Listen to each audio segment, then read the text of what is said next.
President Muhammadu Buhari has called on world leaders to unite against unconstitutional takeover of governments in some parts of the world. Buhari, who addressed the 76th session of the United Nations General Assembly in New York, United States of America on Friday, declared that the recent trend of unconstitutional takeover of power must not be tolerated by the international community. He warned that democratic gains of the past decades in West Africa are now being eroded due to these negative trends.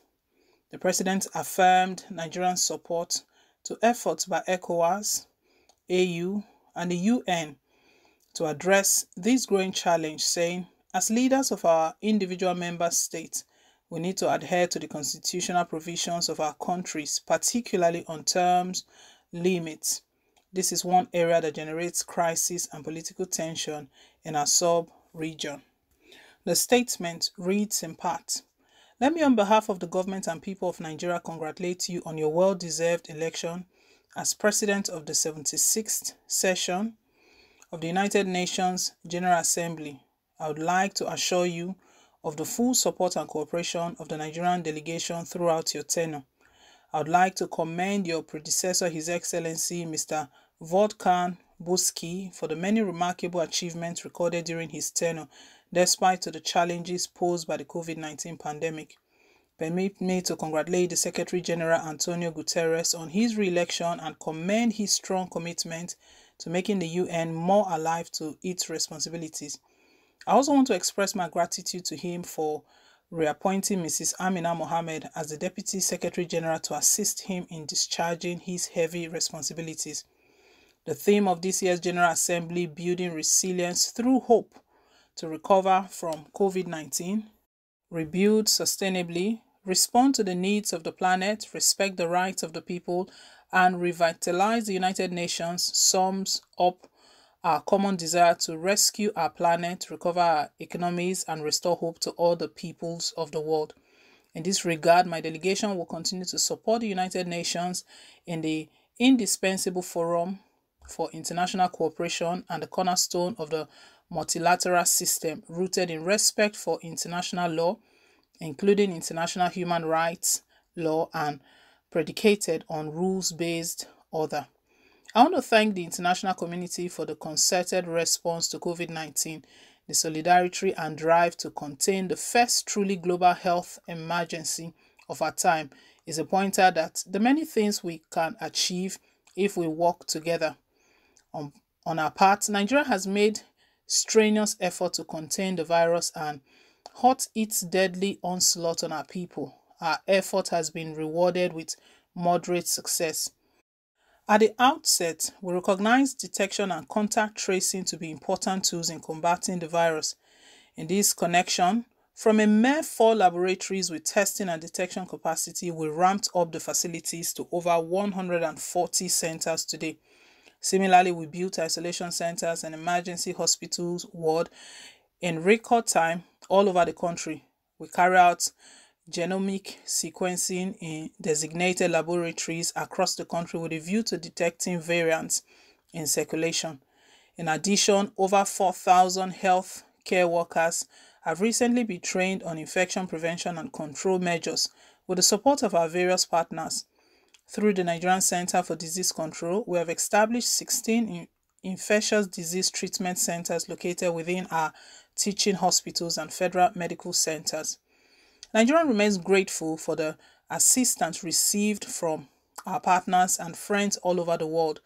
Vaccination is key to our safe emergence from the pandemic. We fully support the initiative from which we have benefited. We also thank the United States of America, Turkey, India, China, European Union, and others for the vaccination provided. Despite the acknowledgement, however, I would like to reiterate my call for a fairer and more equitable distribution of vaccines to all countries so that together we can fight and contain the pandemic. Nigeria remains deeply concerned over the illicit trade transfer and circulation of small arms and light weapons. Their excessive accumulation and uncontrolled spread in many regions of the world are having devastating humanitarian and socio-economic consequences equally on the continent of Africa. It is on this note that my delegation calls for the worldwide application of the Arms Trade Treaty to codify accountability in conventional arms trade, which is critical to the security of nations. This is in recognition of the need for a broad-based global partnership in the ongoing battle against trans-border crimes, including terrorism and piracy. We must not only deal with the symptoms of conflicts, but also the immediate causes that fuel conflicts in the first place. These include poor and undemocratic governance, human rights abuses, poverty, ignorance, injustice, and inequalities. There are also no easy solutions to these conditions. They require long-term investments and more effective international cooperation in these connections. My delegation underscores the importance of promoting peaceful, unfettered, and inclusive participation of states in global actions towards conflict prevention. This will facilitate the achievement of the 2030 Agenda for Sustainable Development and the African Union Agenda 2063.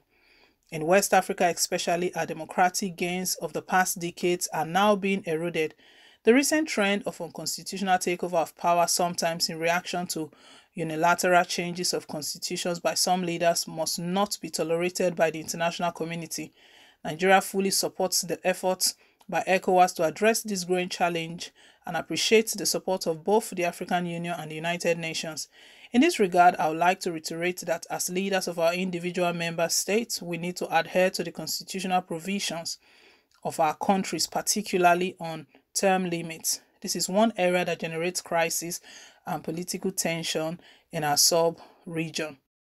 Terrorism continues to dominate security discourse worldwide.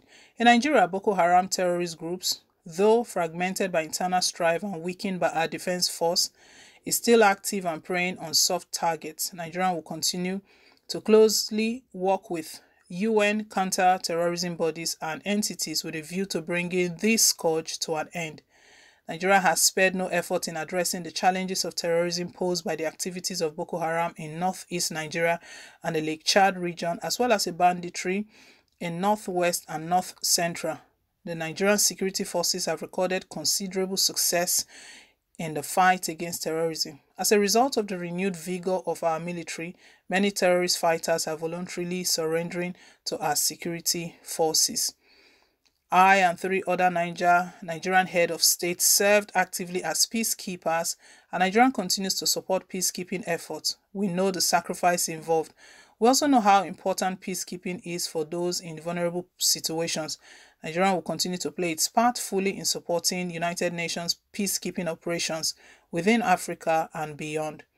Our organization is at peak of the multilateral system.